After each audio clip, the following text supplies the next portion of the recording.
Yo, what's going on, everybody? Jason Trio here with Bittrio.com. Today is Wednesday, October 5th, 2022. And I was just looking on the Discord here. I got a few things, few announcements pinned or connected following, I believe is the correct terminology, following a few announcements. And one of the announcements I seen was from Horizon. Pull this over here. Horizon raises $40 million to make Web3 easy, fun, and powerful. I mean, whatever, who cares? They just raised $40 million. You know, they can say whatever they want, whatever it's for. But the fact is, hey, look, Skyweaver. This is the team behind Skyweaver, dude. And it doesn't seem to be well known as far as Skyweaver taking off. People really playing Skyweaver. I don't see it. Doesn't seem like it's that popular. Personally, I like Skyweaver, though. I've been playing Skyweaver since, I don't know, a while. And, you know, I think it's a pretty good game. But 40 million seems like a lot, right? Maybe 40 million is not a lot. I just compared to Eververse, and Eververse raised like 4 million. So Skyweaver's raising 10x what Eververse raised. Now, maybe Eververse raised something in the beginning, and now they're gonna do this same thing. I think they are gonna do this same thing. It's called a Series A. So it's something, you know, I don't know, some financial shit. You got to fill out some paperwork. Got to say, hey, we're going to offer you XYZ. Here's the price. You got to have $1 million net worth at least. Whatever. That's the deal. Eververse, Battlebound, they're probably going to do the same thing. So, right, Horizon, Skyweaver. And then we got Battlebound Eververse. So I hope Battlebound Eververse can do something big like this or bigger. Let's go. You know, there's a lot of card games out there. Gods Unchained, Skyweaver, Axie Infinity. Cards. Axie is a little more than just a card game because it has like the Pokemon characters and everything. But Battlebound created Eververse, and Eververse is a open world wonderland that has multiple game modes that you can run behind your character in the third person, jump, shoot, race, and you can do all types of stuff. You can have pets, you can have items, gear, you can bring in other NFTs. So I think Battlebound's Eververse has a little bit more potential in the long term to be a game that people actually log into, play, create their worlds, and exist in those worlds, talk to other people, create that social aspect, whether you're logging in, you're looking for your buddies. We need something to pull that all together, though, with raids or some sort of grouping where everybody's trying, maybe a battle pass where everybody's working towards something, and pull everyone together. You're not just working individually. Maybe you are working a little individually, but you're working individually and cooperatively to build something good. And I just think Battlebound Eververse has a huge chance. So let's take a look at some of the investors who put 40 million into Horizon Skyweaver. Now, I think we are going to be surprised with Battlebound Eververse. I think we're going to see a lot of big names, a lot of people really looking into it to invest. So some of the big names here we got are Morgan Creek Digital. That's Pompliano and the other guy, forget his name. He's out there, though. Ubisoft, Polygon, QuantStamp. I'm sure some of these things are big, too, but I'm not familiar with any of them. I don't see A16Z, though. I think that's Andreessen Horowitz. That's the team that led the funding for Battlebound Eververse's first fundraiser. So we'll see what happens. You know, I hope that when these games right now, they're going this traditional lending, you know, the way it goes, these Series A's, these offerings, security offerings with the tokens and stuff. I hope that the in-game investors aren't left behind. Like, you know, that's the new part. The old part is the Series A, the investing. You get share in the company, aka tokens. You know, maybe it's a little bit new or different, but the general premise remains the same, old school. But don't forget, companies, about the player base that really bootstrapped, that really started this and made it possible from the ground up. When people came in and they invested, they bought the NFTs, the Genesis avatars and things. And they're the ones holding and taking the biggest risk, even bigger risk than these accredited investors do with these Series A's, because these people already have $1 million and they're just, you know, gambling money out here. $40 million, you know, it's not much to these people. And the game has already built up a little bit of steam. The game has built up some traction. So it's less of a risk.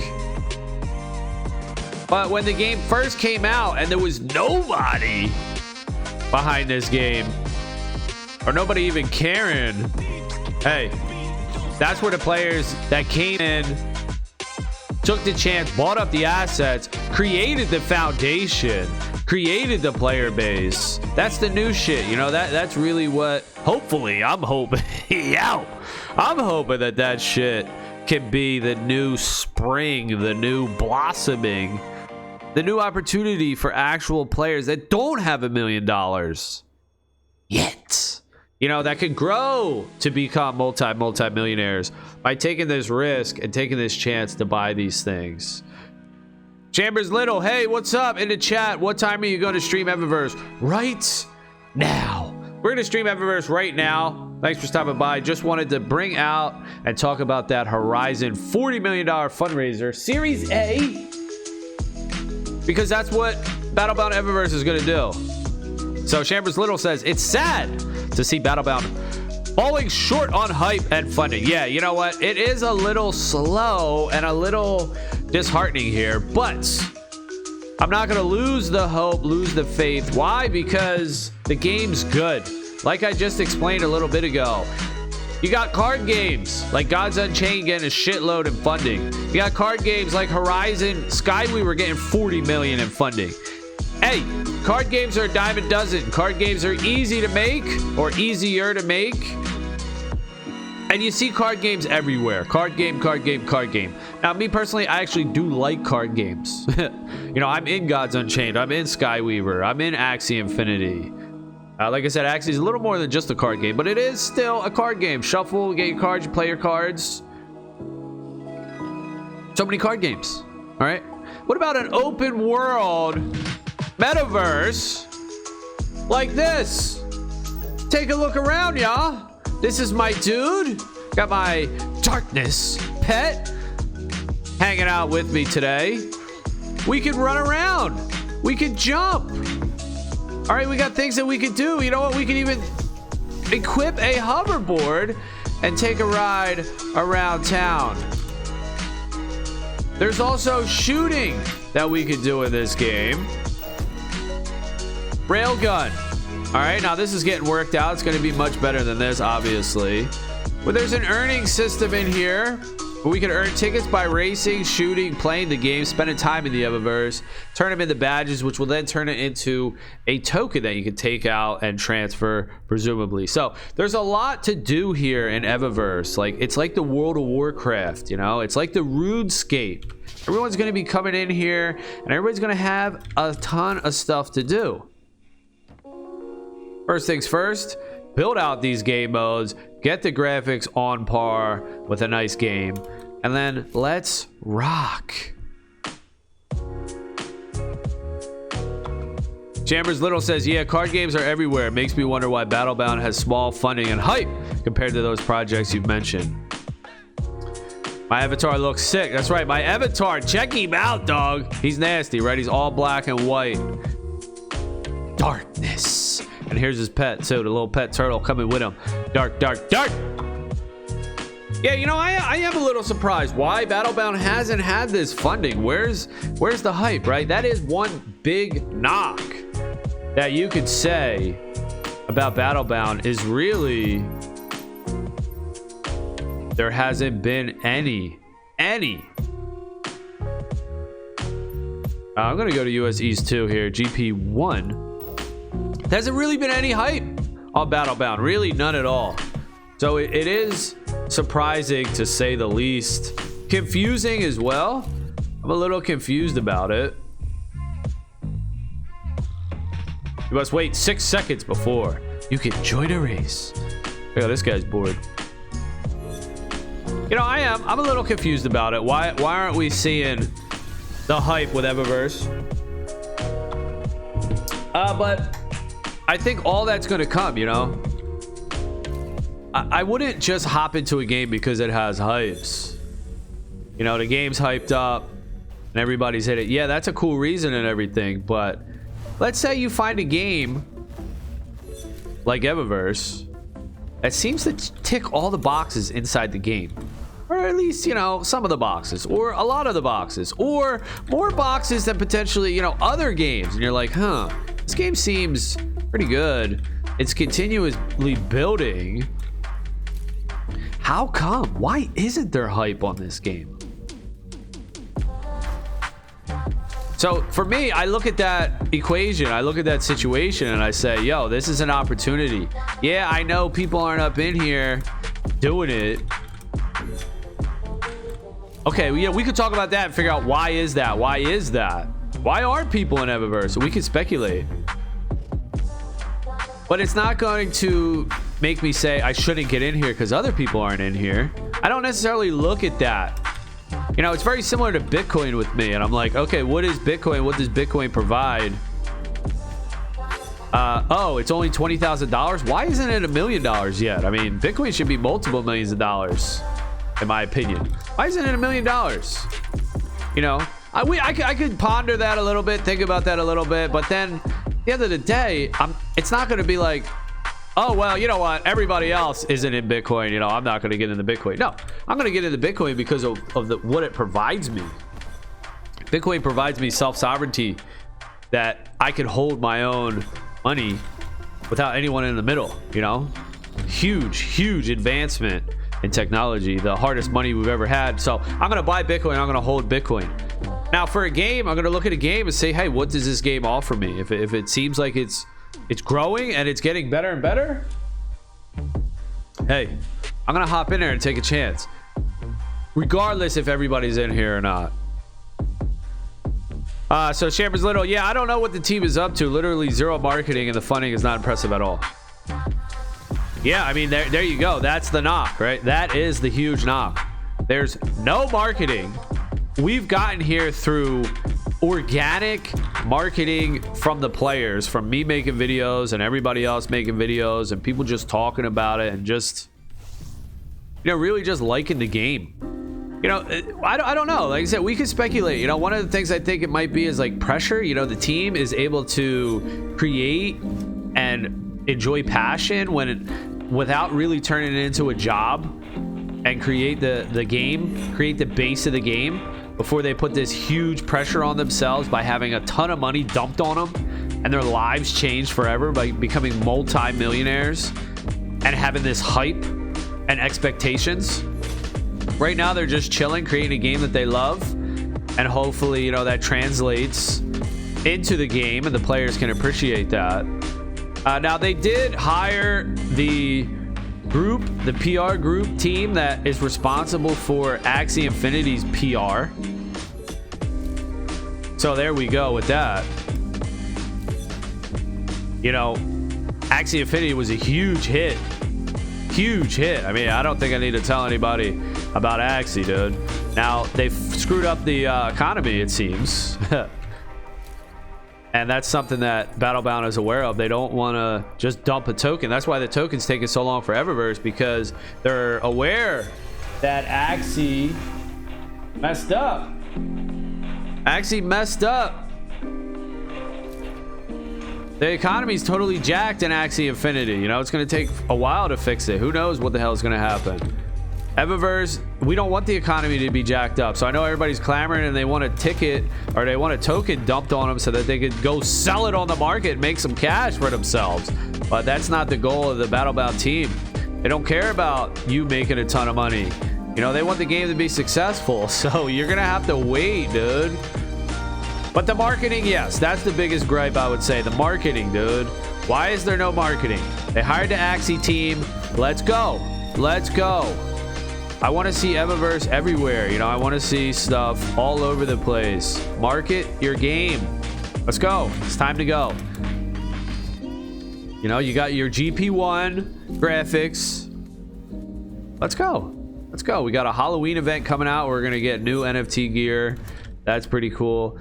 But the bottom line is here as a player, I want more players, man. I want more people in here. I mean, I log in this almost every day here and I play pretty much on the solo. You know, not always. There's some people that join me on occasion, but it's on the solo here for the most part. You're the best Eververse streamer. Your video and mic quality is crisp as fuck. Your voice is always great for commentary. Helps me chill while working. Well, thanks, Chambers Little. I appreciate that. You know, I don't really know what I'm doing in life. I'm just over here, dude, on the internet,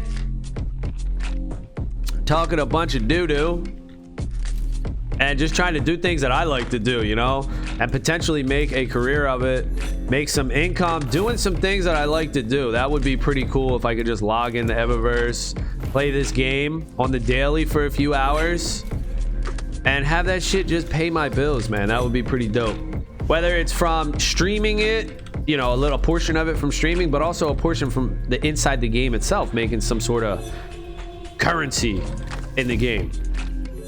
And I really do believe that Eververse is going to change a lot of people's lives, you know, because there is huge opportunity. Like you're saying, Chambers Little, with the whole marketing, there's no marketing here. All this floor price with Eververse and everything that we got going on with Eververse, the price of everything, the tickets, the tokens, the boards, the hoverboards, the turtles, everything that's going on here is totally organic, man. Purely organic. People come, people go. The floor price goes up, the floor price goes down. The volume, man, it's all organic, dude. There's no hype, there's no nothing going on right now. And I know that sucks. We want both, right? We want a mix of both. But I would say you could look at it like on the bright side and say, hey, Battlebound Eververse has been able to grow this much with no marketing at all. What happens when there is marketing? Let's see what happens. When I don't make it to your streams, always watch them on YouTube. Always look forward to your streams and uploads. Thanks, man. I appreciate that. That's the start, right? You know, that's the start. That's the start of trying to be successful on here and doing stuff, is actually having people be like, oh, I want to watch this dude. I want to watch him play. I want to hear what he has to say. I have questions. Let me go to this dude and be like, yo, what in the hell you think, Doug? And, you know, I'll let you know. So one of the things, though, about being on here is pressure about being a streamer and being on the internet. Once, you know, you have a bag or a holding, let's say, or you start getting friendly with people or groups, well, now you don't really want to talk bad about them, you know, because maybe they're paying you or something like that. So that's one thing that I have to be aware of, and I am aware of, that you get influenced, man, rather quickly and rather easily in this niche of being a online persona, whatever it is. Man, you can get influenced real quick, dude. There's a lot of pressure and a lot of incentive. Be like, hey, don't say nothing bad, don't say nothing good, or, you know, I don't like that, man. I like to keep it real and just give my real opinions, even if it's unsavory or people don't like it or whatever. I try to keep it real. And yeah, I do have an Eververse bag. I'm buying Eververse. I've been buying and accumulating assets in this game because I like it, because I think this is the opportunity. I'm always, not always, but a lot, dude. I'm on OpenSea, Doug. I'm looking on OpenSea a ton. I spent a lot of time looking on OpenSea, browsing the internet for different video games, NFT projects, what's coming, what's big. And, you know, I let people know on my Discord what I throw some dough into here and there. But I keep coming back to Evaverse, and I keep saying, yo, this is the biggest opportunity right here, dude. Yeah, sure, I'm investing in it. I have a bag of it. Of course. I think it's a good investment, right? You wouldn't want somebody to be telling you to do something or offering their opinion. Not necessarily telling you to do something, but saying, hey, this is a good opportunity right here. This is what I think. I'm telling you my opinion. You wouldn't want somebody saying that, but then they're doing something totally different, right? You wouldn't want that.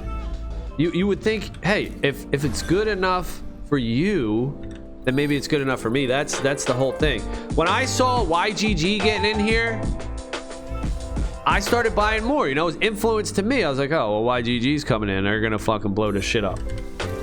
I saw YGG manager. He bought like 80 or 60 or 50. I don't know. First arrival, Genesis avatars. And I was like, all right, well, it's time for me to add. I want to buy some more. So I started buying some more. You know, it's only going to take a little bit of that to happen when the big guilds come in and they realize that Evaverse provides income and passive income on top of that. The scholarship system is already built out. There's a lot of opportunity here, and it's not going to be enough. You know, the first arrivals, Genesis avatars, it's not going to be enough. So that's why they're coming out with the second arrivals to hopefully quench the thirst of those Drew. What up, Okie Drew? Okie Drew in the building. Yo, you tricked me with the Axie title. Oh, it's got an Axie title? Yeah, I don't know. This shit. Do I have to change it every time? Come on!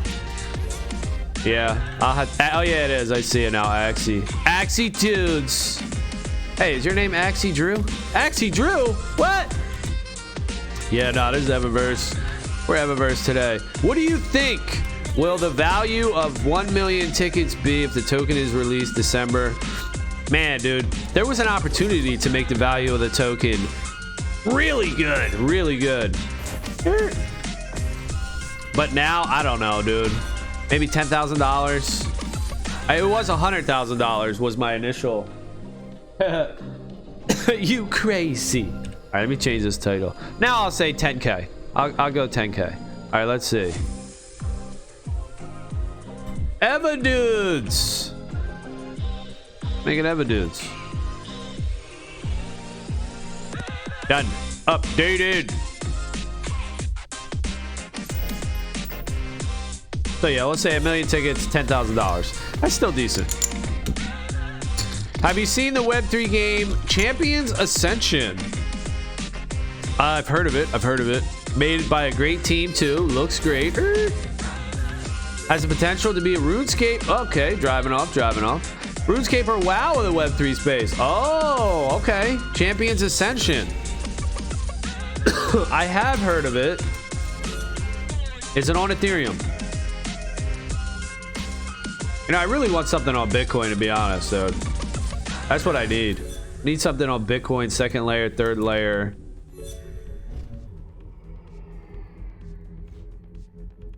I'm gonna have to check that out.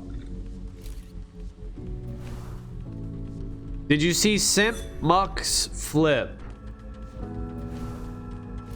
I heard from a little birdie that those profits might raise the Eva floor. A couple more days for some cheap first arrivals. Oh, you got some inside information, Okie Drew. He only posted one of those flips, by the way. He may have come into some ETH. Oh, shit. Came into some ETH, huh? Ready to scoop up the floor?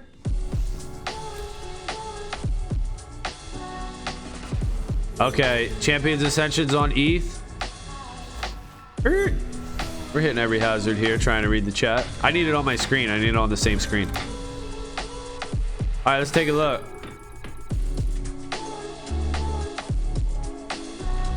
Take a look here.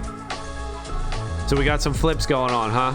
You know, it kind of stinks because I want to get my collection higher, but it's one of those things, man. You know, it's like the price goes up. And yeah, it's good if you're trying to sell, but if you're trying to accumulate, you don't like it. All right, so where's a flip? Simp Muck. I wanted this guy right here. This guy sold for 0.25. NFT Intercom. I don't see Simp Muck's flip. Maybe I'll just look at sales.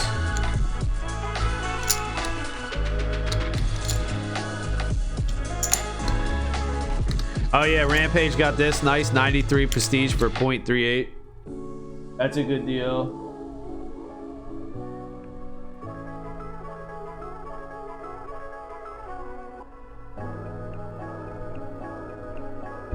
Where is it, Doug? See if you're posted here.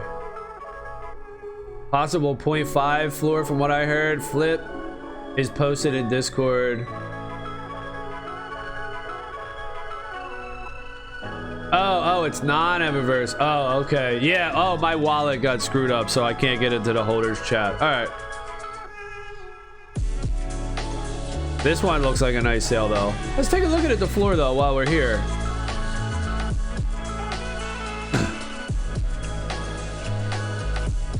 $111, so just over 1%. I'm thinking about just buying one of these, though, to be honest. I like this girl here, the red and blue. This guy's decent. I'm thinking about buying one. I got a little bit of dough left. So, you know, 0.2, you know, I usually like to spend 0.2 for an 80 plus prestige, but the prices are just going to keep going up and up. Oh, there you go. So, you know, 0.23 for an 80 prestige. Oh my gosh, she's 89 too. She's got bleached and bright. 0.23. Oh, that's a tough one, dude. That's not a bad one, dude. That is not a bad one right there. Very curious. I wish it had a Zenith, you know, because now this one at 0.3 right next to it. Both of these are good deals, though. If this is 90 prestige, it's 90 prestige, so it's got a 0.2 offer on it. Yeah, I mean, there's good deals out there, dude. There's good deals. But yeah, if the floor does go up to 0.5, which easy, you know, that's easy. I think that's really easy. We could see 0.5 real easy. Now, I do think maybe we're going to see a little bit of a pump here into a dump. I think maybe we're going to see a dump. There was a video I was watching about Jim Cramer where he was like the Lehman Brothers, you know, some on his show, you know, Mad Money, Jim Cramer's Mad Money. It was like, hey, you know, Lehman Brothers, don't dump it. Don't sell your Lehman Brothers. That stock is safe as hell, dude. Don't even worry about it. Hold that thing. And 6 days later, it dumped 90%. That was like 2008. So he recently came out and he said about Credit Suisse. I don't know, some bank or something, Credit Suisse. And he's like, oh, they're good. Don't even worry about Credit Suisse. I'm like, great. He did it on the same day of the week, too. He did it on a Tuesday. And then next Monday, the crash happened.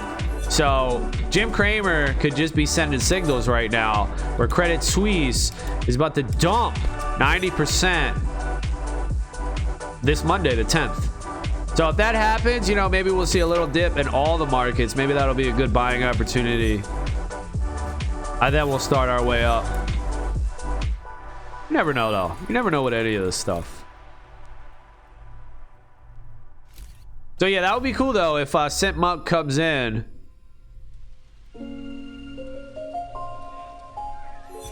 If he made some good sales. On another DGen NFT project. Boo-hoo. I need to make some, dude. I ain't got no more money. Aww. You broke, dog.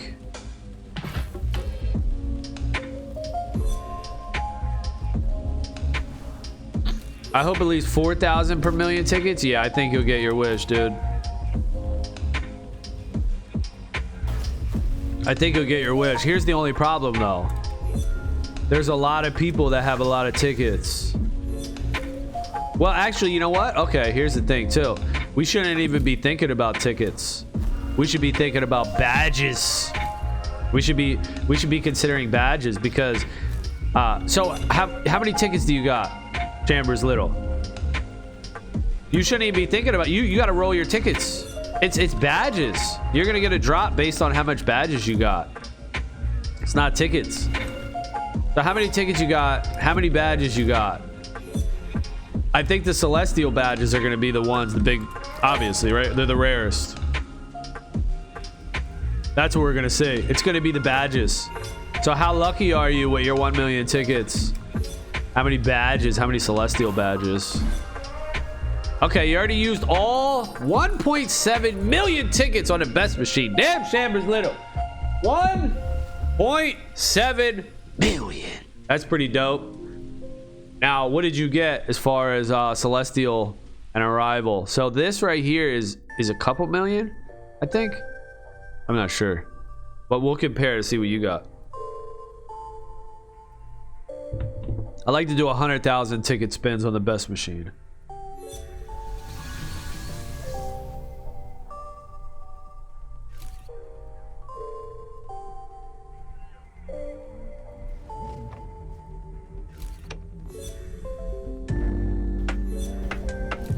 Everybody can be like, yo, this transaction going off? What's up?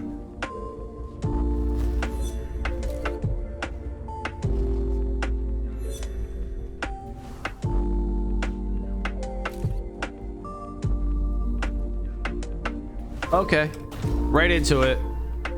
Yeah, so the celestial badges are going to be the really rare. I think also we're going to have an idea on how the developers are looking at the rarity of the badges and how valuable they're actually making them themselves when the snacks machine comes out. If it costs a lot of badges to do something versus a little badges to do something, then we're gonna be like, okay, here's how much they're valuing these things, and also how much of a sink the snacks machine is gonna provide for badges.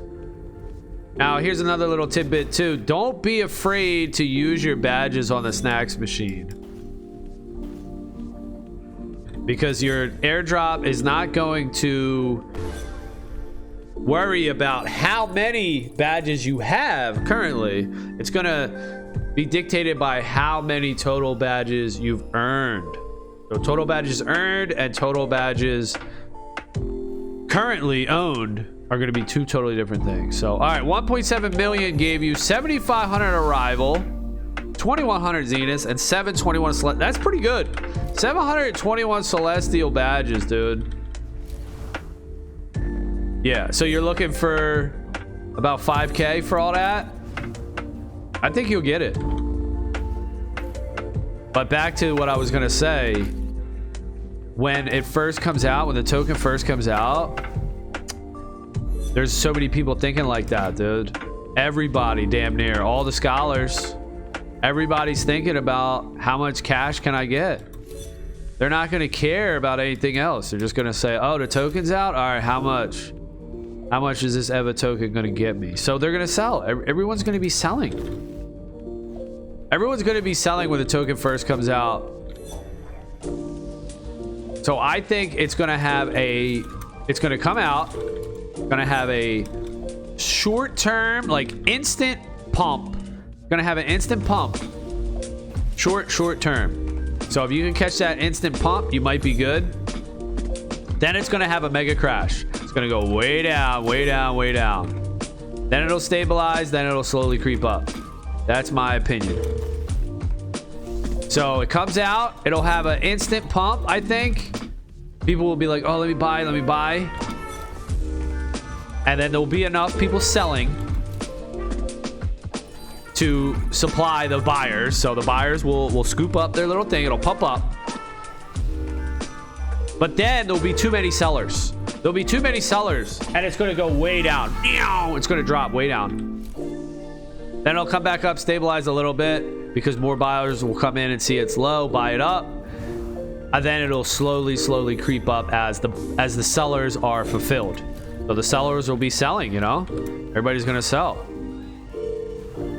Yeah, I'm Filipino, and sad to say, all of us will probably liquidate once the token. Guaranteed. Guaranteed. Everybody is going to liquidate. Soon, every Filipino, Brazilian, Venezuelan, and if we have any other countries that are playing that are lower income brackets, they are going to sell immediately because, you know, they got bigger things to worry about. They got families and food, you know. Pretty much a lot of people live in poverty. So it's not a knock. It's okay, you know. It's all right. I don't really like shaming people that sell. It's all right. It's all right. You know, we can troll it and joke around and everything. But if you really need that cash to pay for your life, man, don't let nobody talk shit. You know, you got to do what you got to do, man. But the reality is what it is. Everybody's going to sell. Whether it's for a legit reason or not, that's not up to us. That's up to you. It's your own personal choice. We just got to look at it and say, hey, yeah, everybody's going to sell, dude. Everybody's going to sell. Our country's so effed up. Most of us need money. We need it to buy food. Yeah, yo. And that's where Bitcoin can help you, you know? These games like this and these tokens can help in the short term and they could provide you a potential earning path where you could earn some cash flow. But to be self-sufficient and have generational wealth that no government or no person, nobody can fuck with you. I mean, you could be a hero. That's Bitcoin. We've never seen anything like this. And yeah, Bitcoin's slow and we look at these gains where, oh, Bitcoin goes up by a small percentage and these altcoins might go up by 1,000, multiple thousand percentage. And we get stuck and we love that. But these are just short-term, flashy light style thing, you know? If you're looking for wealth that is uncorruptible and can't be touched over your life and your children's lives, man, you got to look at Bitcoin for that. It's the only thing that will provide you that stability. But I think everyone's going to do good in Eververse because it's only a matter of time. It's only a matter of time for the people to come in. Yeah, we need marketing. We need marketing. And once that marketing kicks off, whatever they're planning, you know, whatever the plan is internally at Battlebound, whatever roadmap item that they feel comfortable that they have to hit before they can say, all right, open up the floodgates, release the hounds. Release the hounds. Let the world know about Eververse. Put it on posters. Put it in commercials. Put it in movies. All right? Everywhere. Eververse, Eververse, Eververse. When will we see this? I mean, time is now, I think. Time is now. Let's go. You know, you waiting for the market to turn around? Come on. Get it. Let's get it. But the good thing though about Eververse is that they're not stopping building. You know, if they were not marketing, and on top of that they were like, we're just gonna not build the game out, we're gonna wait for marketing, then that would be a big red flag and a problem. But they're still building the game out. So yeah, we want to see marketing. Yeah, we want to see people in the game. But at least you can say that the game keeps on getting better and better. Better and better and better. More and more stuff coming to the games. Better graphics, more content, more game modes, more skins, more NFTs. We just need the players to come around and join us so that we could have some fun, you know? I mean, like right now, I'm in here solo. I'm on the solo right now. I want some friends. Do you see how many tickets Crypto Dan has? Yeah, I think he has more than that. He has to still be paying USD. There's no way he's keeping scholars. Yeah, I'm sure. If he does still have scholars, and if that's not from before, then yeah, of course, he's giving out bonuses.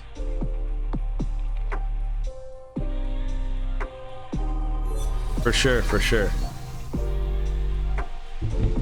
But it could be from before. It could be his old stuff that he had. He just didn't roll it. Or he rolled some. I think he had like 10 million or something. So We'll see. Everybody's got to roll their tickets off. They want the airdrop. Pretty sure it's the airdrop. Eva token airdrop is going to be badge oriented. You're going to need to have your badges and not your tickets. Yeah, it's going to be cool. Airdrop should be cool. I would like them to open up something where you could trade badges in game, transfer badges in game. I need to consolidate a bunch of my shit. I would like them to do that just on the database. I wonder if that's even on the horizon. Transferring badges in game. That might just open up another issue though, where they're like, oh, now we got to work these tickets where people are complaining their shit got hacked. They might not even want to deal with that. Possible. It would be nice for me though. I could definitely use it. All right, 111.9, not the worst time with a 69 top speed board. Most whales and people who see Battlebound strong potential will probably scoop up all the tokens once it dumps to a certain extent though. So it will pump back eventually. Yeah, I think it will. It's gonna pump back eventually, but it's going to crash hard after the initial pump when it first comes out. When it first comes out, it's gonna crash, dude, because there's gonna be too many Filipinos and other country who are selling. There's not going to be enough buyers to keep up with that pressure, I don't think. That's another, probably, I would say, reason for why Battlebound hasn't released the token yet, because they want to have in-game syncs and tempt you to spend your badges before the token release, you know, so that you'll be like, oh, I need to spend these badges. I don't want to cash out, right? You get the token, or you could cash out your badge, but instead of cashing it out, you choose to do something else with it. That's probably what we're gonna see here. But the whales are gonna scoop it up. Yeah, I mean, I know I'm gonna be scooping it up. I'll wait for it to crash a little bit. Hopefully it does, if I'm right. And then yeah, I'll just scoop up a little more, you know? Why not? If this game is going to be the shit like I think it is, well, buy that shit when it's low. That's what I've been doing, you know. I mean, I bought at a couple high peaks, but for the most part, I've just been buying when people are selling. Token sales always bring in new eyes and more investors rather than just Eva whales scooping up the tokens. Yeah, that's true. My baby face looks worse than the last update. On your skin? The Chad, babyface Chad. And yeah, that's a good point too, Okie Drew, where when the token comes, that's going to pull in so many people. So many more people are going to come into the game. That'll be marketing in and of itself, because you know, YGG came in with one of their leaders, the creators, and he bought like 50 avatars. I forget how many Genesis avatars he bought. It was like 50 or something, but he's not deploying them. There's nothing he can do with them because nobody can earn a token. But once scholars can earn a token, number one, that's going to hugely increase the demand from the scholars. Everybody, all the scholars are going to be looking for a scholarship. They're going to be like, yo, you got any skins? You got any skins? Whereas now nobody plays. You have to give them a bonus. But once they can earn real money or real currency, they're going to want to play. That's going to do two things. It's going to increase the amount of people looking to play, and also it's going to increase the amount of people playing. So I won't be sitting here playing on the solo. I'll actually be playing with people, and that would just be like a little circle effect where it creates more and more people trying to get in. More and more people see that I'm racing with others instead of just racing by myself. And that's the whole party thing. Like I said, going back and watching some of my previous videos, man, it was awesome seeing like 15-20 people in here all racing around, zooming around, jumping all over each other. They got pets out, they're talking on the mics, you know. It's just buzzing, right? It's like a city, it's buzzing. You know, you have like 20 people in here, shit's buzzing, dude. That's what we need. We need the buzz. We need the buzz back. Marketing can help bring that back. The token can definitely help bring that back.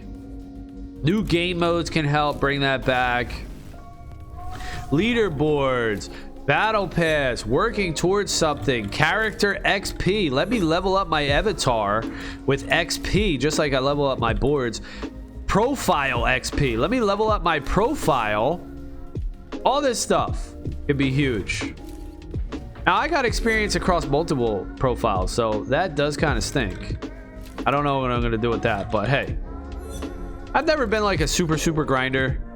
I like to play games and have fun, but as far as being like a mega grinder, that's hard for me, dude, because I got kids and shit, and I like spending time with them and my wife and having fun outside and just doing stuff, exercising and stuff. So grinding and spending a shitload of time at a computer kind of sucks for me. But the good news is, if this could potentially replace a day job, well, there you go, right? There you go. You don't have to sit at a computer, do a day job. You can sit at a computer and do this. This becomes a big revenue stream, whether it's streaming, whether it's playing the game, or whether it's both. You know, this is why I respond to some ordinary gamers, Mudatar. Why does he think it's cool to stream and make a living, which he makes millions of dollars doing, but he doesn't think it's cool playing the video game to make a living? So he thinks it's cool to play the video game and let others view and watch, but he doesn't think it's cool to make a living actually playing the game itself, you know? Strange, right? It's strange. He just doesn't know what he's talking about, pretty much, is the reason. Just getting caught, you know? He can't see outside of what's currently possible. That's okay. You know, that's okay. It requires some sort of foresight, some sort of vision to be able to experience that or expect that. Now, of course, I could be wrong, you know, so there's risk with that as well. He's a multi-millionaire doing his thing. He doesn't want to rock the boat. So it makes sense for a dude like that. I'm a dude over here that's not doing shit. I ain't making no money. So I'm ready to rock the boat. I'm ready for some new shit, you know? Like Jeff Booth says about when Amazon came around. When Amazon came around, dude, the products that were selling on Amazon were not the products that you could go in a store and buy. Like Target, Walmart, all these big chain stores. They already had shelf space in Walmart, dude. They weren't trying to get on Amazon, okay? The people that got on Amazon and eBay first were people that had no access to Walmart's shelves. It was the people that were just starting out, small little businesses. Now everybody's on Amazon, even big, huge corporations, but at first it didn't start like that. And that's the same thing we're happening here. You can even see with the internet where ABC, NBC, all these big, huge corporations and media, CNN, Fox, etc., they weren't on YouTube. It was the little dude. It was the person that had no access to cable TV and stuff like this. Now all of a sudden, look, you've got CNN, Fox, and ABC, NBC. They're all on YouTube, dude. So it's the same exact thing that's happening right now. NFT games and stuff, you're not going to see Mudatar and millionaires and people with 1 million subs hopping on these NFT games right away. It's going to be the little dudes like me that don't have no subs, barely any following. Those are going to be the people that hop on NFT games first. It just makes a lot of sense. Same thing with Bitcoin, dude. It's the same exact thing. When a new technology comes up, bubbles up from the underworld. You know, you got the plebs that hop on it first, dude. The plebs. We're the ones that freaking hop onto these technologies first up. Then you get the incumbent mainstream people that have already padded fat pockets. So now's the opportunity for us, people that ain't got shit, to potentially turn our lives around and become something. So, yo, huge message. I mean, that is a huge message right there, dude. That's a huge thing. Imagine that shit, dude. I gotta go check if there's some coffee left, though. I'll read the chat after this. Hold up.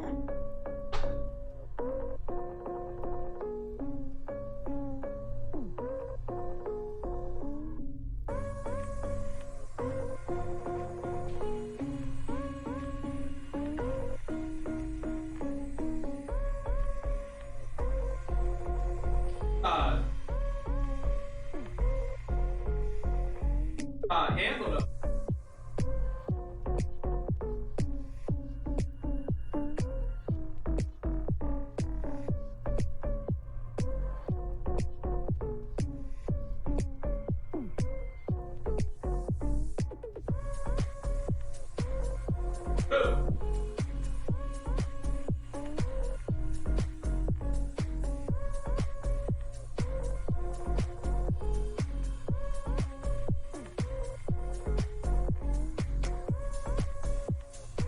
Yeah.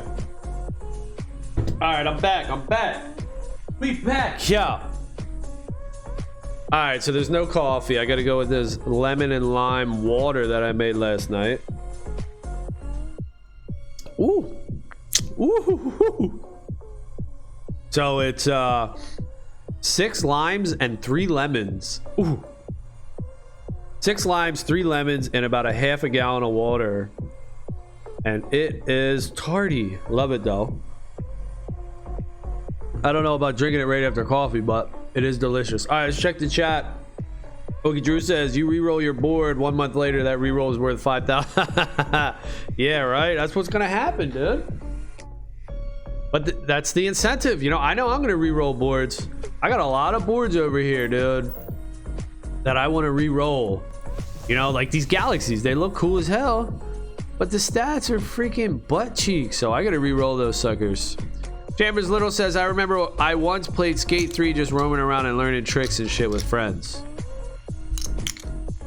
Yeah, Skate 3, dude. Skate 3 is kind of like Evaverse, right? Skate Park. If you saw the proposal somebody put out, it was an announcement yesterday to get Evaverse in the sandbox, which is gonna happen, which is really cool. That's going to be huge exposure for Evaverse, having a little skate park in the sandbox. Was purchasing in-game credits just for upgrades, perks, and special tricks. There you go. I mean, that's what we could do here. Evaverse could do that. In-game credits are going to be these badges. The badges will be the in-game credits. You know, you take your tickets from that you earn, you roll it on the best machine, you get your badges, then you turn your badges into stuff like upgrades, special tricks, cosmetics, emotes. You know, I mean, they could do simple stuff like a dance, right? These dances, well, you gotta have that special dance, right? This dance ain't free, dude. So you see somebody doing a dance, oh shit, that guy's got a dance. You know, how about the gear, right? Maybe they got the gear like, oh, a halo. You know, that's super rare. Stuff like this could be rare. These candy canes, these already are rare. There's only 1,000 Eva Wonderland items, so the Eva Wonderland is already rare as heck. But they got more stuff coming like this. Tricks, right? That's another thing. They're building out the tricks. Yeah, you like this turtle, right? Ooh, turtle's pretty good. Darkness. You know, they're building out the tricks where it's going to do something in game. So maybe you have to unlock these certain tricks. I think Evaverse has that potential with Hoverboard Racing 2.0 if they're really meaning to make the experience much more fun. Yeah, and that's right. That's exactly right, Chambers Little. That's 100% right. That's exactly what they're doing. I gotta change my board. Hold up. We're still leveling this board up here. It's level 7, 69 top speed so far. We're almost at level 8. That is what Hoverboard 2.0 racing is going to be. It's going to have a lot of stuff with the tricks that they actually do something. You know, you do a trick and you build up your, you know, my idea was you do a trick and it builds up your boost meter. And once your boost meter gets filled, you have access to a boost. You can manually trigger a boost, or it just triggers automatically when you hit the fill up of the boost. Something like that. You know, grinding, wall riding, you know, like, oh, I hop off of this, boom. You know, I don't want to get stuck, but that will fill up your meter. You know, maybe you have multiple meters, maybe you have 1 meter. Now there's a ton. There's so much that can be done in the Evaverse here. That's why I say the potential for this game is outrageous. So we're looking at other games like we did in the beginning of the chat with Skyweaver card game raising 40 million. Yeah, you know, that's cool and all, and I do like Skyweaver, but it's a card game. Very limited, very limited. You know, we got card games right now. Magic the Gathering. I love Magic the Gathering. It was, you know, I played it for a long ass time, dude. I started playing in 3rd edition probably like some 15 years ago. Now I've been off and on again with it. I haven't played it in a while, but still I like it. It's a great game. Now, one of these problems I say with all these card games like Axie Infinity, Skyweaver, Gods Unchained, they're turn-based games. There's no interaction between you and your opponent. That's a huge problem. Now, one of the things I think that made Magic the Gathering so awesome was instants. You know, you have sorceries that you play on your turn only, but you have instants that interrupt your opponent's play, and it puts it on the stack.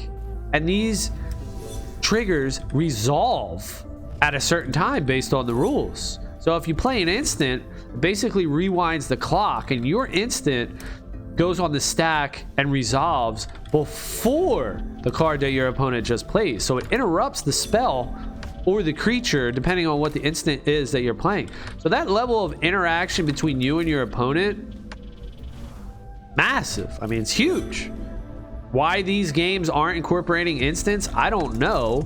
But for games like Axie, Skyweaver, and Gods Unchained, I think it's a big problem. You know, instants are one of the things that make Magic, right? It's instants. So those card games don't have that. It's a card game. It's not something where you can interact live like this. I mean, this game right here, you know, on top of that being the interaction missing from those card games, I think, is the open worldness, the ability to have vastness and run around. Pew, pew, pew, pew, pew, pew, pew. I'm starting shooting dudes, you know. Pew, pew, pew, pew. Yo, shit, bang, he's blocking me, Hop on your hoverboard, escape, bro, escape. Like a GTA, you know, like a Grand Theft Auto. Bounce, he's coming. Oh shit, he's on your ass. You know, stuff like that, the real-time unknown that can happen because it's player versus player, and anything can happen, right? I could run, I could go left, you could go right. Oh shit, bounce. Those type of interactions people love in video games. Well, you don't get that in those card games. You get like you're chilling. Hey, I'm gonna sit down and relax and play this card game. Yeah, you know, it's like chess, you know. Chess is cool. I like chess too, but it's just a different feel, and it doesn't scratch the itch of so many low attention span humans that we have in the world today. You know, you got people that are gonna be playing a game, reading a book, and listening to music all at the same time. People multitask crap. No one can really focus these days. So to get somebody to sit down and play chess, yeah, there's a niche for that. But in the NFT space, is it widely recognized? Is that the customer base? No, it ain't. No, it ain't. No. The customer base in the NFT space. Now, there's going to be a niche for everybody, but I'll just say the majority of people, it's going to come from a third person, walk behind your character, Grand Theft Auto, World of Warcraft style game, like Battlebound's Eververse, like this game right here that you're looking at right now. You know, equip me with a gun on my shoulder with a scope or something, and let me freaking glide through the Eververse on my hoverboard and blast anybody that gets in my way. Okay, that's what people want to do. There's going to be a niche for card games and everything, but it's going to be such a small niche compared to the player base that this game right here is targeting. And now we could take it even a step further and say, okay, that sounds legit. I could dig it. But let's take it a step further now. How can we even expand the audience even greater? Well, I think everybody knows the answer to that. And that's mobile. That's mobile gameplay. Everybody's got a phone, dude. That's one of the huge reasons why Axie took off. Everybody was playing it on their phone. I mean, talk about the Philippines. People have PCs and stuff out there, but way more people have a phone. Okay, way more people have a phone. So you get this game, Eververse, on mobile devices like tablets, phones. You get it on Android App Store, Apple iOS Store. Man, dude, you just increased your player base, you know, however many X it is. You know, look at the statistics about how many mobile users there is. I don't know exactly what it is, but I'm sure it's a lot. It's a couple X at least. It's at least double. Come on now. And it's only growing. And what's that trend? The trend says it's growing. So get your game on mobile is a huge thing. And guess what? This game is going to be on mobile. Eververse is going to be on mobile. They already teased it. It's already in the works. So get the token out. Give us more game modes. People can actually earn. The scholarship system's already set up. Put this game on mobile and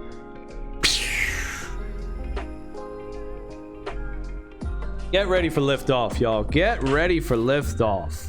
Marketing, right? Put marketing on top of that. Get ready for liftoff. So don't get discouraged because there's not a huge player base in the Eververse right now.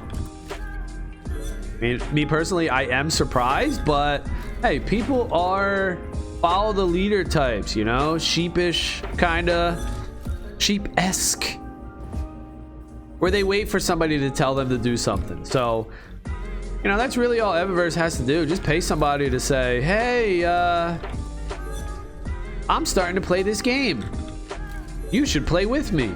You know, that people will start playing it. Like, really, that's really crappy what it is. You know, we got our 30,000 people, or however many people, 30,000 accounts signed up. I think it's 10,000 people own assets in the Eververse. You know, that's organic. So the organic growth is going to keep slowly trickling up, trickle. You know, it'll slowly expand. But if you want a big boom to player base, you got to get a spokesperson or somebody popular. You know, unfortunately, it's not me. I'm not popular. Oh man, I ain't popular, man. But you got to get somebody popular that has people that listen. You know, hey, people are sheep, man. They'll do something. Let's take a look and see exactly what the player base is. All right, so only 3,000. So it's 3,000 people that hold.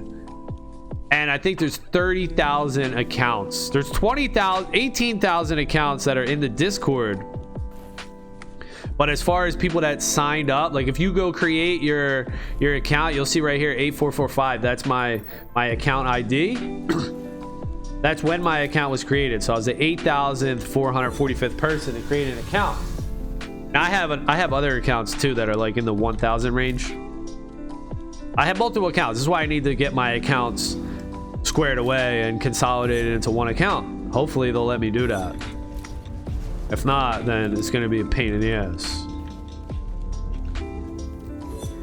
So yeah, I think there's like 30,000 accounts. 3,000 people are holding the NFTs. Well, let's triple that. Let's get up to 100,000 accounts.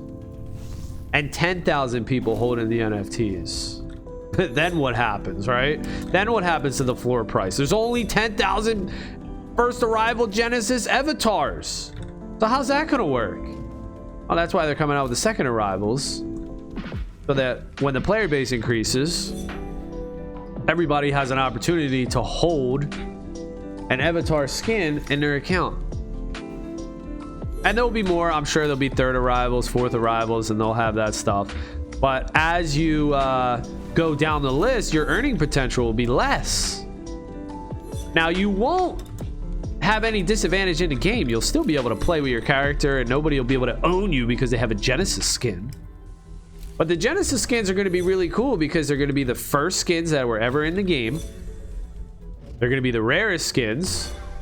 And they're going to earn the most. Now, there's no problem with earning more, right? I mean, that's not a gameplay advantage. That's a financial advantage. Yeah, that's good. You should have a financial advantage. You took the risk. You bought one of these things before this game was even popping. And now you get to earn more in the game throughout the life of your holdings. Yeah, that sounds about right. That's a fair bargain, dude. It doesn't give you any sort of gameplay advantage, make you faster, more armor, or, you know, better shooting accuracy, anything like that in the Evaverse. It just allows you to earn more. And that's going to be huge for the scholars too. Like, the scholars are going to be clamoring for a first arrival avatar. You're going to be like, oh, you got second arrivals? Oh, yeah, well, I was really hoping I could get a scholarship with a first arrival, you know, double my earnings. Huge. Going to be huge, man. But people don't really see these things until it's built out and it's in front of your face. You know, that's a thing about human nature. Like with Bitcoin, half the people in the world don't even care about Bitcoin. They're like, oh yeah, I'll just have a shitcoin ABC. That's the same as Bitcoin, right? It's fast. No, missing the point, dude. No, you got to understand Bitcoin, baby. It's the only. Bitcoin is the only. Everything else, we're down the casino, baby. And hey, I like being at the casino, but you gotta recognize what it is. You want real freedom, real wealth. You want to hold something that nobody can get in the middle of? Talk to me about Bitcoin. You want to go to the casino and throw a couple $1,000s on blackjack or play some poker? That's what I like to play. I like to play Hold'em. You know, $1,000, right? Let's play a Hold'em game for $1,000. All right. You know, that's what we're doing here. That's what this is. Now, the cool thing about it is, really though, it has the potential to change your life. It has the potential to change your life, because we're talking about millions of dollars here, potentially, right? Just look around the landscape. Look at the crypto punks and these other huge Bored Ape Yacht Club, huge NFT projects that are just made people multi-millionaires. And that's what I think Battlebound has the opportunity to do here with Evaverse. I really think that this could be a top blue chip project. How can it not? You know, I mean, I just look back and I say, how the hell can it not be a top tier blue chip NFT game? Just look at it. This is it, dude. And it's the most undervalued out of it. You know, you can look at all the games and say, yeah, this game, that game. You know, I'm down with a few other games. I think there's a few other open world style games like this that are cool. Big Time is one of them that I like. But Big Time's already blown up, right? Big Time's already, everybody knows about Big Time. People are invested in Big Time. The asset prices are already expensive. And Big Time doesn't let you hold your assets in your wallet. You got to ask to pull your NFTs out of their centralized system. I don't even know if they're minted. I don't even know if the NFTs are minted yet. So Big Time's got a big problem with that crap. Evaverse allows you to hold everything in your wallet seamlessly, easily. I love the system that Battlebound has set up with Evaverse, where you just hold your assets in your wallet, you link up to their database, and also the scholarship system, very easy, where it's database. You don't have to send your avatars to another wallet or another account, and after every race the tickets are divvied up between the manager, the owner of the avatar, and the scholar. Yo, what up, Eggshell? We out here just grinding, trying to get this board leveled up. So yeah, I have a hard time seeing how Evaverse doesn't become a top tier blue chip in the gaming space. You know, if this whole NFT gaming is going to last and be something, then Evaverse is going to be at the top of the list. I mean, I don't see any other way around it. Now, right now, yeah, we're like, oh, you know, there's no marketing. Yeah, and that's annoying. That's super annoying. I could dig that. I'm with you. I'm down with that. I hear you. That sucks, right? I want marketing too. Yo, baby. But as far as the game itself, I mean, come on, look at the game. All right, hold on. I got someone.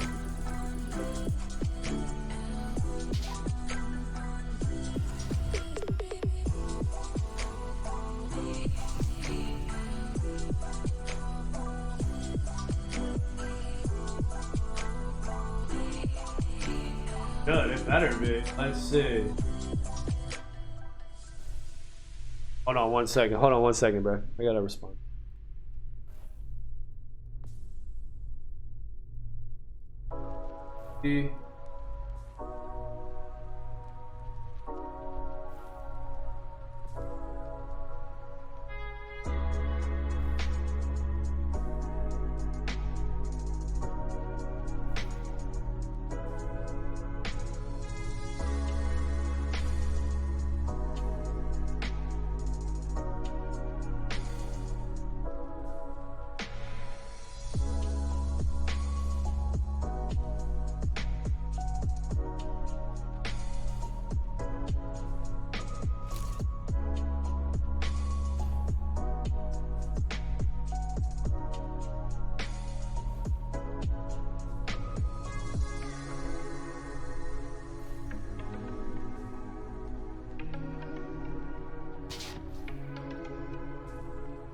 Hold up, yeah. Sorry about that. Duty calls, yo, duty calls. Alright, alright, alright.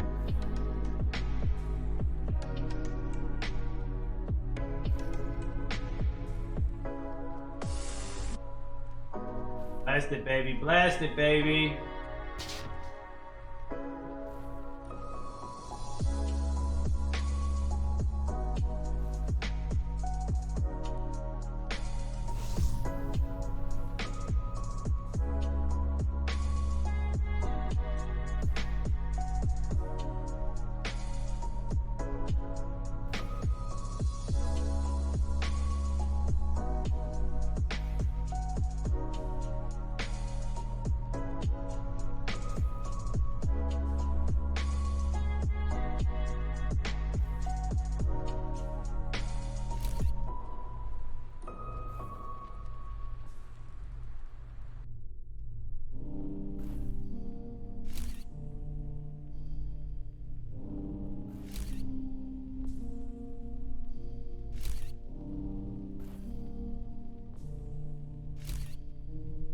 Okay, here we go. Here we go. Eggshell. Doing it. Be flexing on dudes. Yeah, you got the coolest, well, one of the coolest. You got one of the coolest stickers, dude, with all those eggs and stuff. Yeah, those eggs are cool as hell. So is that a new board here you got? That's not the Lakers board? It's similar. It's got the yellow fade. Gonna level up this board today? I hope so, dude. I've been freaking leveling this board for a few days now. I want to do that.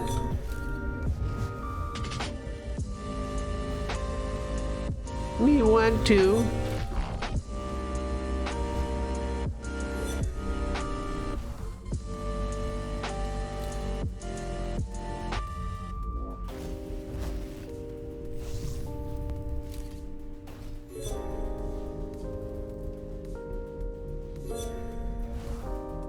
So there you have it, y'all.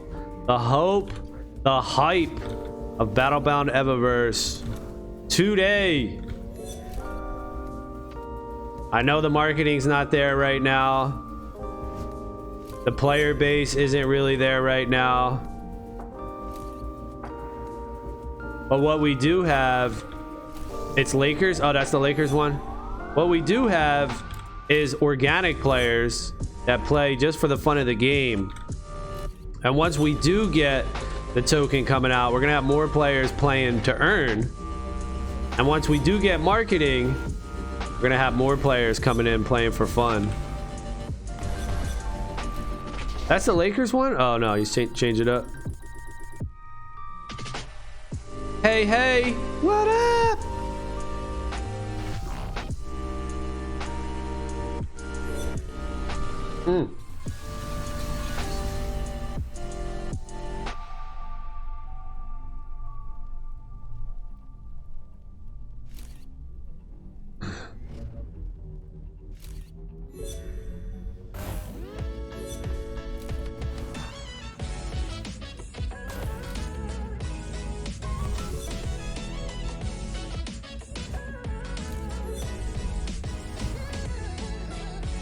Yeah, I'm behind bots, dude. My board's level 7 here. 69 top speed, 16 acceleration, and 20 handling. On the last level, the current level, so I leveled from level 6 to level 7. I think it was yesterday or the day before. It got 15 top speed. So plus 15 top speed, 0 acceleration, 0 handling. Maxed out on the per level top speed at 15. Dude, it was pretty cool. But I do want to see acceleration, y'all. I got to get some acceleration with this board. And 107 from Eggshell. Easy peasy. 16. My acceleration is 16 right now. Oh yeah, I got one more bar to go, so maybe I'll be able to get this sucker leveled up today.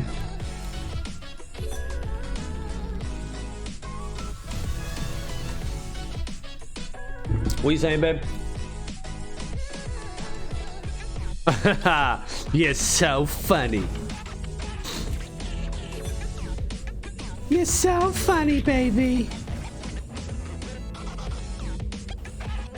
Oh, and one of my videos too, I had this and this is the song that was playing. I did one of the music videos where I just played music and race. There was a bug. The game like got stuck. It counted down 30 full seconds before it would let me go, and the race timer was even going. So the race had started. It said 3, 2, 1, go. Race timer started, but the bots weren't in there. The bots started coming in. And it took 30 seconds, a full 30 seconds to let me go out of my starting blocks. That was crazy. Speaking of starting blocks, let's talk about the Turtles. Turtle Race is coming out this month. And that should have a huge impact too. I mean, they're saying that the Turtle Racing is going to be the best idle game on the internet. The best idle game Web3 has to offer.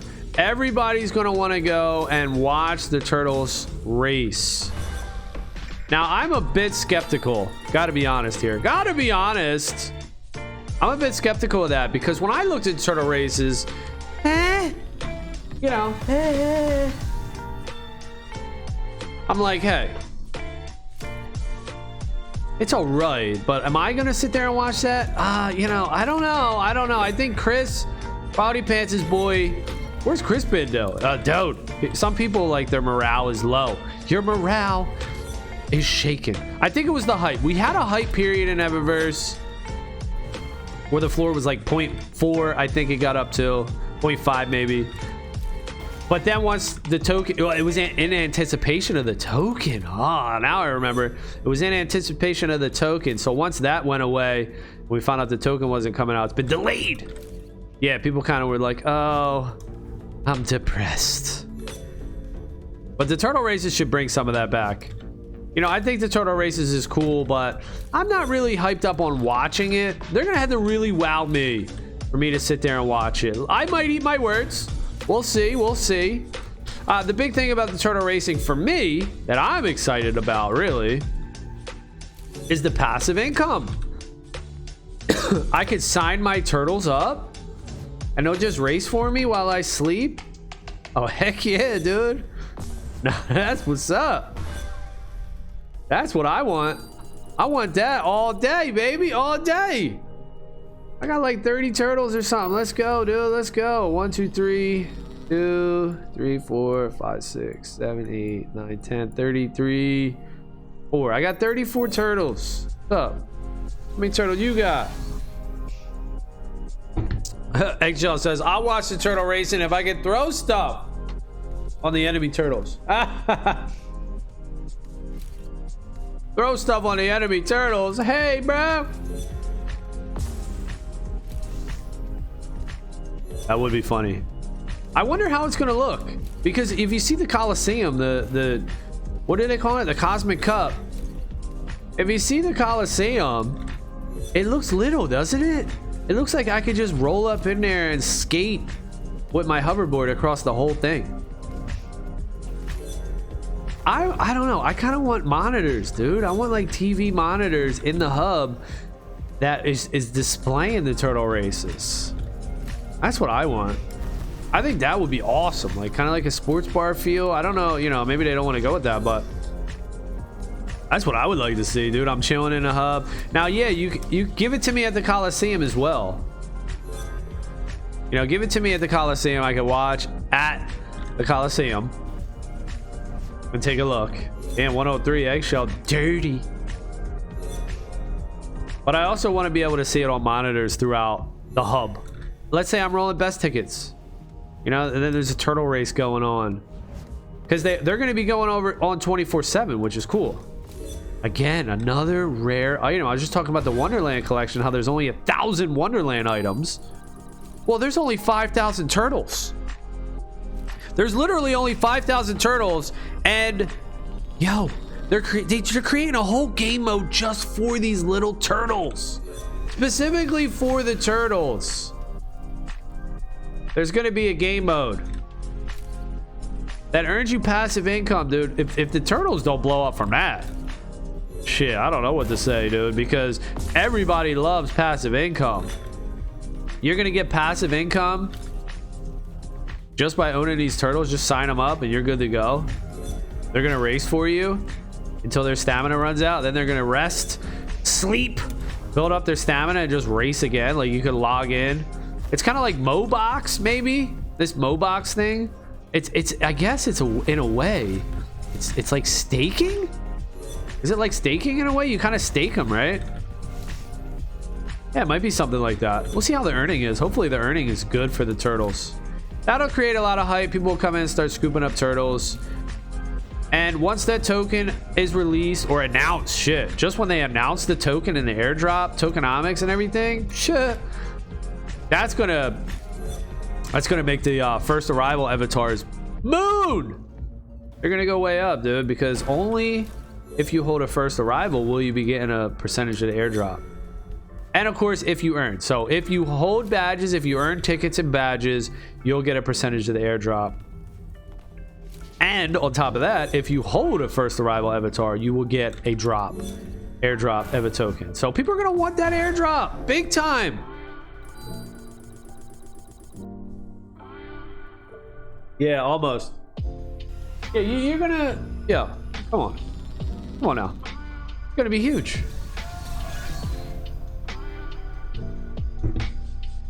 Everybody's gonna be going. I remember it happened with Splinterlands. They announced the airdrop. You gotta hold these cards, or based on however many cards you hold is how many Splinterlands tokens you're gonna get. Moonshot price. Well, once they announced that, hey, you're gonna get X amount of tokens per first arrival. I mean, moonshot price, dude. Moonshot. Let's go. And we're jamming, dude. We got the smooth jabs on today. This is when you think about it. Oh, yeah. Just think about it, man. Wealth, dude, you know? Stacking Bitcoin, having a shitload of Bitcoin, having the freedom to do whatever you want in life. You don't have to trade your time for money. Just think about that. You know, I think about that all the time. That has been pretty much my passion for the last 5 years. Trying to figure this out. This is what basically turned me on to Bitcoin. And then I'm like, all right, Bitcoin, you know, Bitcoin takes a little while. Bitcoin's like winning the lottery in slow motion. Shout out to Adam Meister. What can I do in the meantime? While I'm stacking, baby. I could be a degen. I could be a straight up degen, Doug. And I found one of the best projects in the space. One of the most underrated projects in the space. One of the biggest projects that has the most potential. I know you're looking at it right here, baby. This is Battlebound Evaverse. This is it. Let's see if I'm right. Let's see if I'm right, dude. I already have a decent track record. Splinterlands, Axie Infinity, and now Battlebound Evaverse. Let's go. We're gonna see, dude. If I could go the trifecta. If I could go the trifecta with Splinterlands, Axie Infinity, Evaverse. I mean, hey.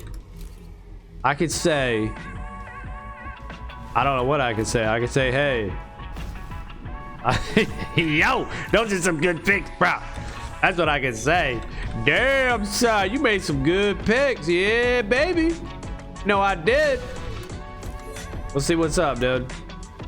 Takes time, though. You know, if you go back into Splinterlands, man, 2018, 2019, 2020, not a damn thing, dude. People were just, nobody cared about Splinterlands.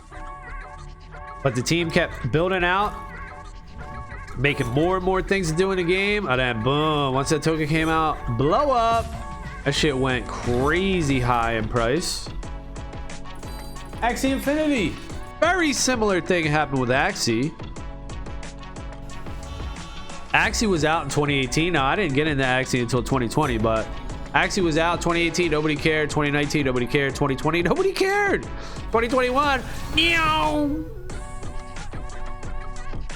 Biggest game in NFT history, Axie Infinity. Well, I think Eververse is following a similar path here, except the dates are different, you know? 2021. The game came out in 2021. So 2021, nobody cares. 2022, nobody cares. 2023, hey. Pew! That's the potential right there. 2023, 2024, you know, who knows the exact date, but very similar to Splinterlands, dude, where no one cares about the game except for this little teeny niche of players. And the developers keep just building out the game and creating more and more things to do in the game, making the game better and better. And all of a sudden, you know, what happens then? We're about to find out. Okie Drew says, my turtles have been on a chicken and broccoli diet for 2 months. Now prepping for the Cosmic Cup. But we dodging eggshells, eggs being thrown at them. Yeah, dude. The turtles are going to be huge. I regret, I think, not picking up more. I should have picked up more. There was a time there with turtles were the cheapest things ever, dude. And I was just like, nah. I was stuck in other things, and I was pretty much stuck in Axie. I think it was Splinterlands even. I was doing a lot of stuff. All right, here we go. We're close. 56 more points, and we're leveled up this hoverboard to level 8. We're almost there, y'all. I'll just put some eggshells on the track. Yo, that would be funny if broken eggs were like the Cosmic Cup, the turtle racing, and like the bananas and a Mario Kart. You throw the bananas out, but in here it's eggshells, broken eggs. Because turtles come from eggs. That would be pretty cool. Makes a lot of sense too, lore-wise. There's a ton, man. There's a ton that could be done here. We just need people to know about it. Kick that marketing campaign off. And I think they are about to kick that marketing campaign off really, really soon with that PR team that represented Axie. I think they said that they had a 6-month contract with them. We'll see. Chambers Little says, do you think anyone has more tickets than Dan? Nah, Dan's got the most, dude. I mean, if there was anyone that would have more tickets than Dan, I mean, I would probably be up there, maybe top 5, but no, I don't have anywhere close to his tickets. I mean, my goal was 2.5 million. And that was way back. Now, 2.5 million ain't shit, because, you know, you're telling me that you got 1.7 million. So, you know, maybe like the Simp Guild, Team GM, there's bigger guilds. But no. Nobody has more tickets than Crypto Block Dan. He is the king of the Eververse. He's got the most, dude. Hey, man, just realized your avatar skin looks insane. Yeah, this dude's awesome, right? He's the man. Darkness. He's got all black, double night, pale skin. With I mean, he's like total contrast. He's all black with all white. He's black and white. He's like a vampire or something. He's got the pale skin with, what's his hair? I think snow. I think he's got snow hair with black and double night. thread dye and thread tint. Yeah, he's pretty cool. He's got the black gloves on and everything. He's the shit. You the man, Doug. There was another one I should have bought. There was like a golden dude.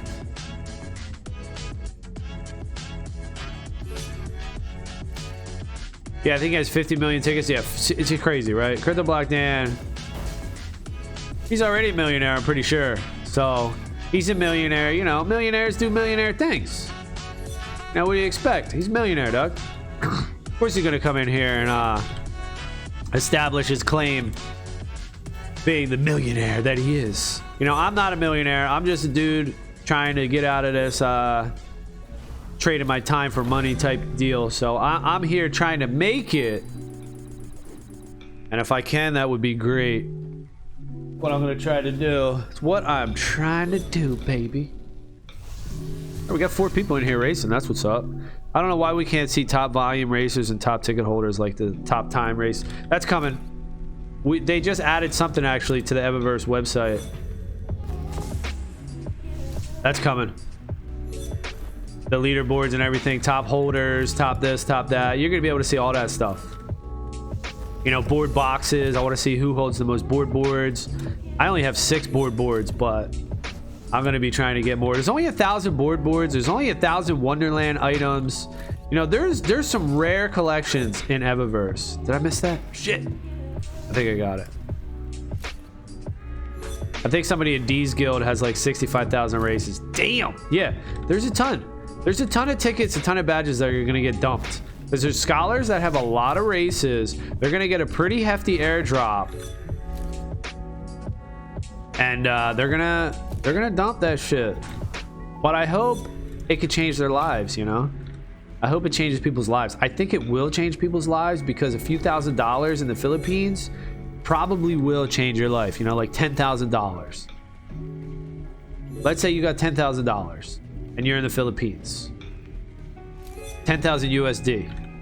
That probably changes your life, doesn't it? I'm pretty sure that changes your life, dude. That's like 1,000,000 pesos or something, right? All right, next race. One more race. We're gonna level this board up. Eggshell says, I will give all my earnings to my parents. That's what's up, dude. That's what's up. Yeah, the Philippines is a great place to retire if you're American. Yeah, I see that, dude. I see that.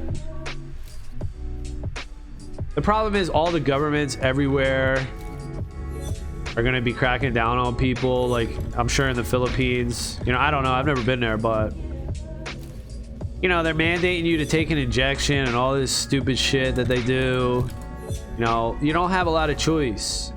At least in America, you have these, you know, rights. I don't know how many rights we have. They seem to be going away and away, but you have the right to own a gun and shit like that. You know, freedom of speech. You know, there's a little bit of freedom that we have here in America that these other countries don't have.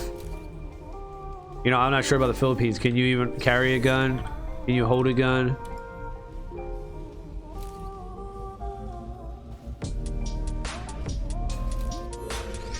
Now, of course, it's a double-edged sword, right? Because it's dangerous, but...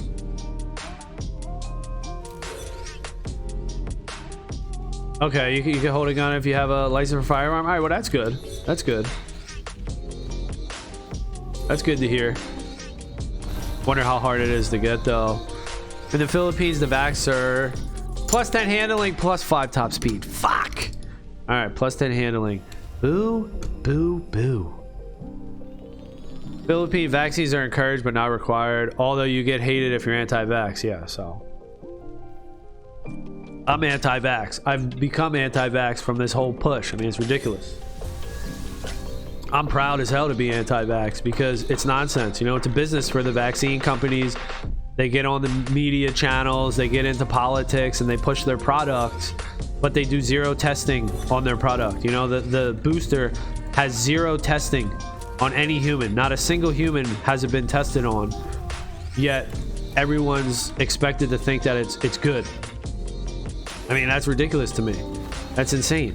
So, of course I'm anti-vax. I mean, it's ridiculous. I was never anti-vax before. What the fuck? Before I found out all this bullshit that goes on, all the marketing campaign that goes on, of course I thought vaccines were good. Now I know that they're fucked. You know, some of them could be good, but I know that it's all about business. It's not about health, which really sucks. But that's just the truth, man. I mean, it really sucks. You know, I don't like that to be the case, but it's business, you know? These vaccine companies are intertwined with politics, marketing companies, and news companies, and they're pushing a product just like any other product. You know, they're selling an NFT, except it gets injected into your veins. That's fucked up. That has real consequences. I mean, look at Justin Bieber and all these people coming down with fucking Bell's palsy. Damn, y'all getting fucked up. Y'all taking this injection. It ain't a feel-good story when you get fucked up. Then they'll suppress you. They don't want to hear you talking shit. Dan was saying on his Eververse live stream, I asked what are his thoughts on turtle racing. He said he can't say too much because he knows some undisclosed info. Oh shit, Okie Drew. But he said from what's been released, he thinks it's going to be awesome. He looked like he was impressed with the partnership with Turtle Racing. NDA holding back the hype from us. Damn. Damn, son. Okay, so Curtain Block Dan got a little insight. Hold on. What happened? Yeah, that's pretty cool. He's got a little inside information there. Oh, okay. So here's the thing. So Chamber's little. I mean, you're talking like two different things. Vaccines aren't required. They're only encouraged. But the thing is, in the Philippines, you can't enter malls and restaurants if you're not vaxxed. Okay, well, what the fuck? I mean, you know, you're allowed to do the... So they are fucking mandatory. They're mandatory to go to malls and restaurants. That's mandatory, dude. That's fucking mandatory. Yeah, that's fucked up. See, that's fucked up. Time will not be good on the people that push this and the people that take this stuff. I mean, basically a junkie. You're a mainstream junkie. If you're taking this medicine, you don't even know what's in it. And now you're on the Netflix subscription plan where you have to take a vax every time they release one. Now you're fucked. Once you sign up for that mandatory vax or no entry style of world, now every single medicine or vax that comes down the pipeline you have to take. You've already signed up for it. You've already agreed to it.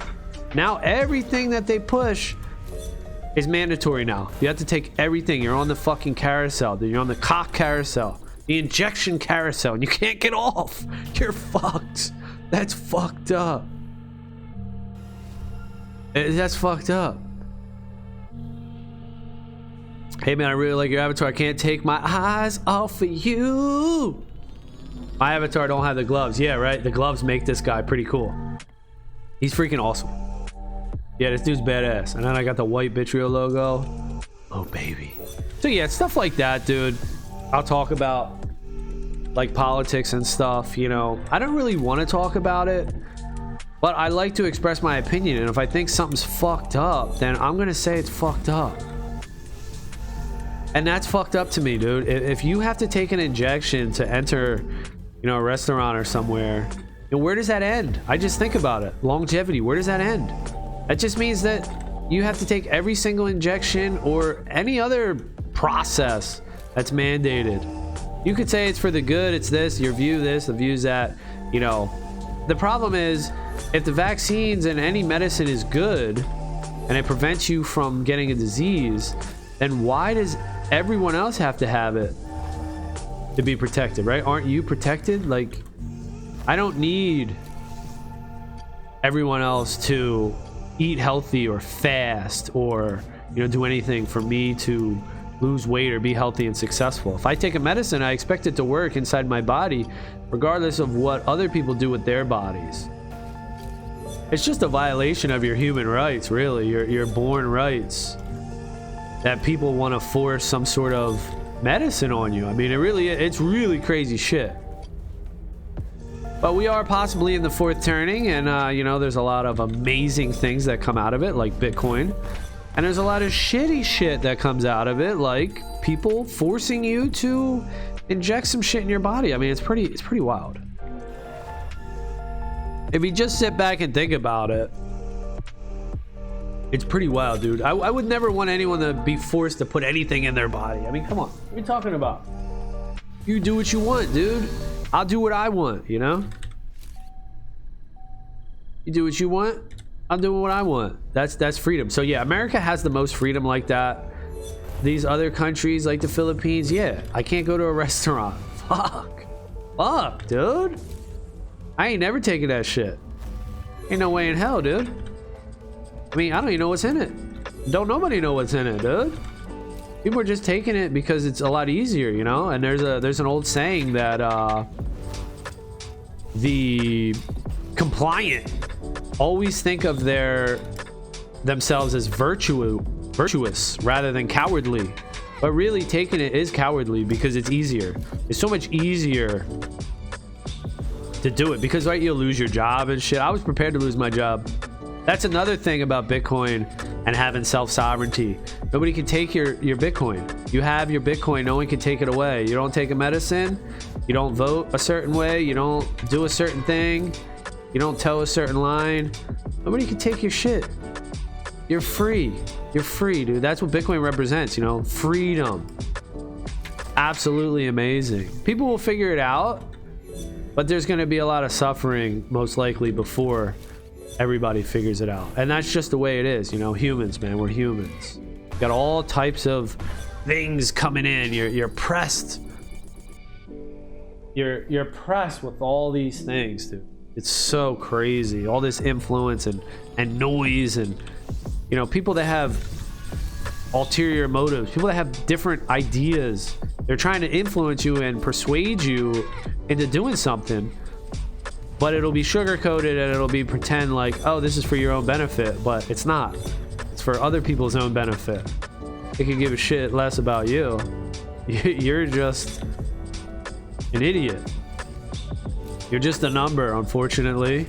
No one, you know, the bottom line is no one's going to care about you more than you're going to care about yourself. So if you don't care about yourself, then fuck it, because you are the one that's responsible to care about yourself. You should care about yourself more than anyone else cares about you. Maybe your family's going to care about you, but I'm not going to care about you. You know, I don't even know you. How can you expect somebody that doesn't even know you to care about you?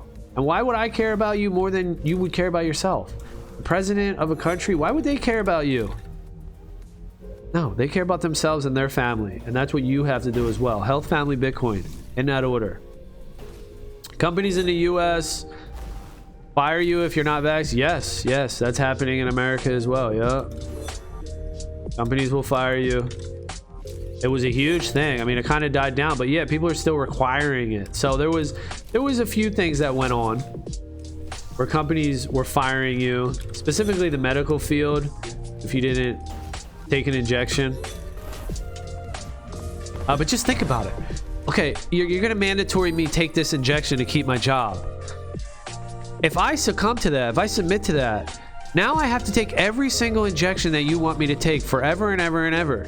Every injection, for any reason. I just now have to take it. I basically signed up for that. That's the fucked up part that people don't get.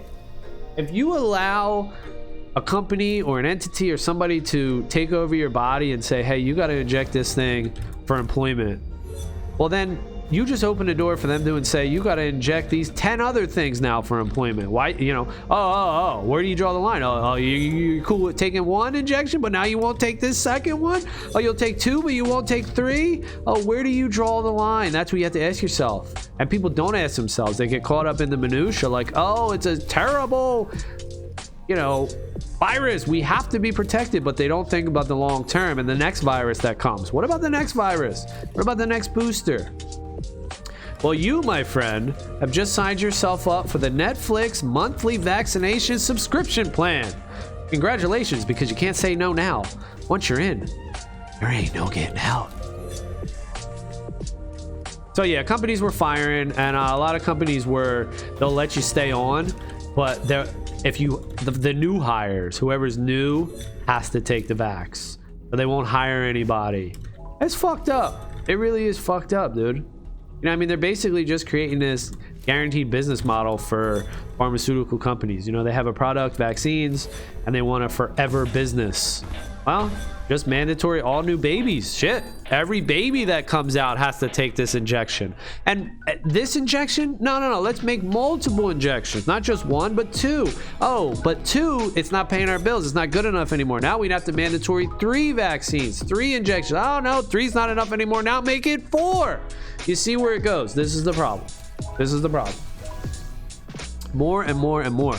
So everyone just has to determine where they draw the line. See, people do have a breaking point. People do have a breaking point. But for me, it was 1. I won't take 1. I won't take a single one against my will. Some people, it might be 2. Some people might be 3, 4, 5, whatever. But eventually people will see the light and they'll figure it out. And they'll be like, wait a second. I thought I was taking the first injection for, you know, this, that, and the other thing. They got caught up in the minutia. They got caught up in the noise. But once they realize that they're on this never-ending train of continual injections, that's when it'll snap and they'll figure it out. They'll say, hold the fuck on. I don't want to take all these fucking experimental injections for the rest of my life, dude. Fuck that. So everybody's got a breaking point. Everybody will figure it out at some point. Just like Bitcoin, everybody gets in at the price they deserve. Everybody will figure out Bitcoin's immense value sooner or later. And I just happen to think longer term, I guess. I don't know. Everybody's brain works differently as well. But that's where I thought right at the beginning. And believe me, dude, I was scared of this shit right from the beginning. I wasn't going to stores. I was fucking scared. I was like, yo, ain't nobody going to the store. Wife and kids, nope. Only I'm going to the store. I'm going to take the risk. And I was real worried about it for the first month or so. Then after I saw the shit fucking show that was going on with all this shit, man, I was like, man, there's other shit. This ain't about people's health. This is about fucking money. And you just gotta recognize that people are greedy bastards. Even you and I, we all are greedy bastards, yo. Oh, the cool thing about that is Bitcoin preys on humanity's lust for greed. You know, we have this greed and it's going to make the world a better place. So the more people that get into Bitcoin, you're actually making the world a better place for every other human and animal, you know, fuck it, because it's good for the earth. Some good shit. There's some deep shit, you know, deep ass shit. That's what I like talking about. Hell yeah. Let's go, Chambers Little. I love this stream, baby. I thought we're in for a zombie apocalypse. I was screwed up. Actually thought that would be cool. Man, that would be fucked up, dude. I mean, we probably are in for something like with the electricity or the energy, you know, that's going to be a problem. So we're probably in for a little bit of screwiness. But, you know, you just got to work hard, provide some value, save, invest, be responsible, try to be as healthy as you can. Positivity, be positive. You know, you can recognize the shitty shit that goes on, but stay positive. There's enough people that are figuring this out. There's enough people that are figuring it out.